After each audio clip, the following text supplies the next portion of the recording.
With an average of a 3-to-1 ratio, this is by far the most requested Terran unit to receive a guide. It is the Widow Mine.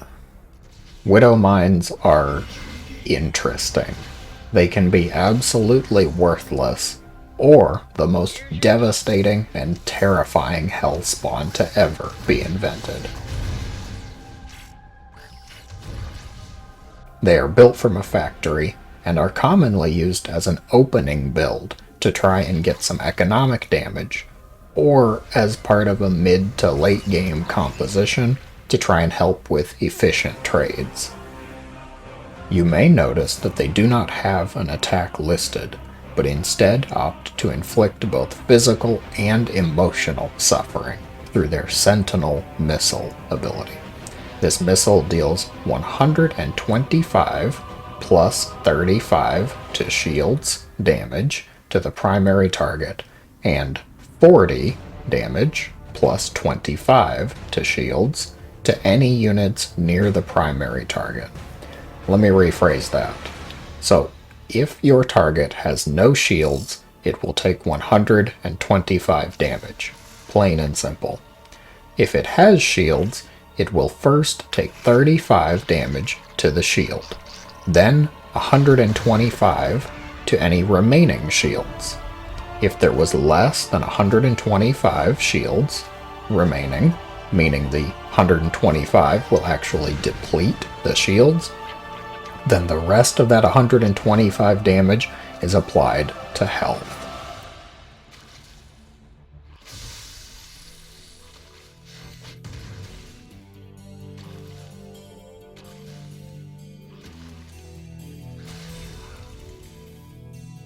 This impressively complicated attack has a 29-second cooldown, and while that ability is on cooldown, the Widow Mine can be seen and attacked even if it is burrowed.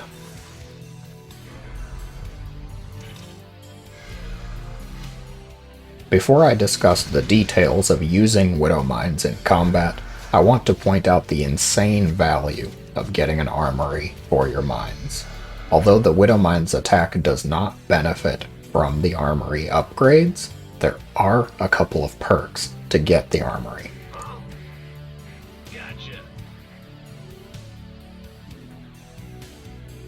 So long as an armory exists, the Widow Mine will no longer be visible while its attack is on cooldown. They stay cloaked while burrowed.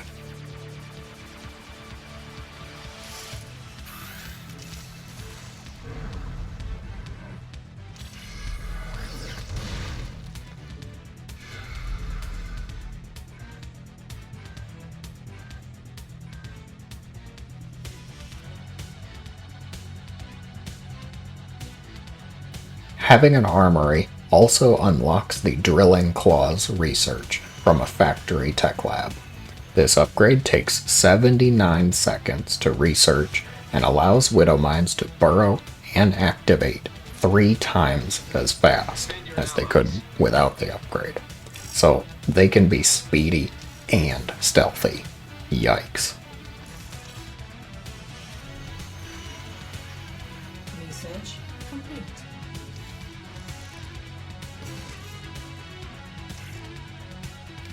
If you're using mines as an early attack to score some worker kills, you will likely want to include a medevac for its transport capability. Fly the medevac into the desired worker line, unload, and burrow the mines to watch the show. If your opponent is caught unaware, they could lose an obscene amount of workers. If you're opting to include mines in your army, I recommend keeping them on a separate control group and trying to set them up either before or right as you engage with your army. Whether you set them up at an entrance to try and deter an attack, or in your retreat path to cover an escape, they are sure to be helpful.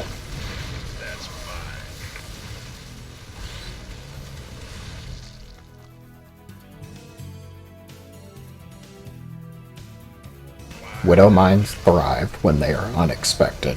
Simply charging forth into battle is a surefire way to lose 29 banelings to 1 mine.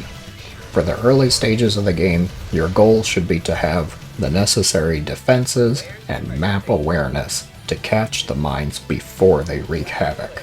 If you cannot stop them from burrowing, however, start to pull vulnerable units away from the mine. Once it is burrowed, you can send one unit in to trigger the attack and then kill the mine. It should also be noted that detection is a must for dealing with mines to counter the armory cloak effect. I also want to note that you can technically see burrowed mines before they are revealed. It is easier with some tile sets than others, but the Widow Mine will leave a small circle in the ground where it is burrowed. Although it is rare, I actually have had the terrible pleasure of dealing with Widow Mines in TVT. One nice thing for Terrans is that you don't have to go out of your way for detection, just keep an orbital scan or two at the ready. If you're out on the map though, a Raven is certainly going to be more helpful for detection. For killing the mines, although really every unit except Marines can trade reasonably well, a special shout out must go to siege tanks, which can outrange the mines wholeheartedly.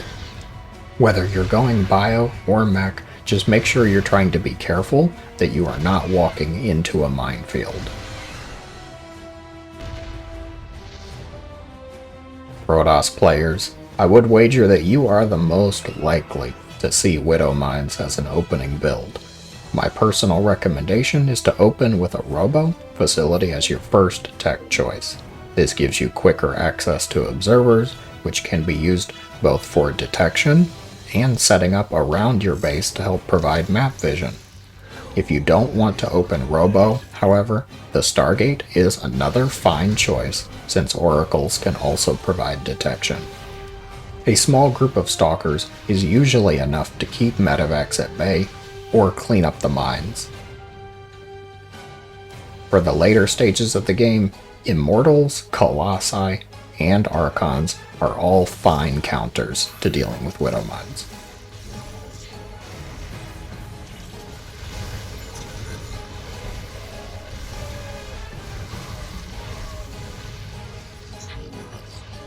The one thing you just need to avoid leaning heavily on is Zealots, which seem to happily run towards a Widow Mine related death. Zerg lovers, Queens can handle an early mine drop pretty well, but Widow Mines are more commonly seen as a later answer to Lingbane or Mutas. If you're comfortable with controlling a single Zergling or Mutalisk to bait the attack, go for it. Since I suck at that, here's what I like to do. Mix in either Ravagers or Hydralisks with your Lingbane and work your way towards Lurkers. The Ravager's Corrosive Bile ability is an absolutely perfect answer, and Hive Tech Lurkers can both outrange mines with their attack and shrug off any incidental hits thanks to their high armor and health.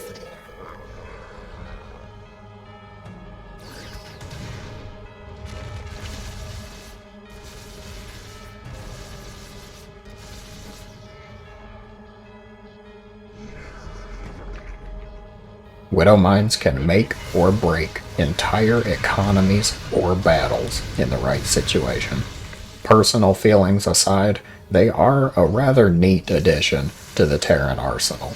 Leave a comment down below with how you feel about them. Thank you very much for watching, and have a great day.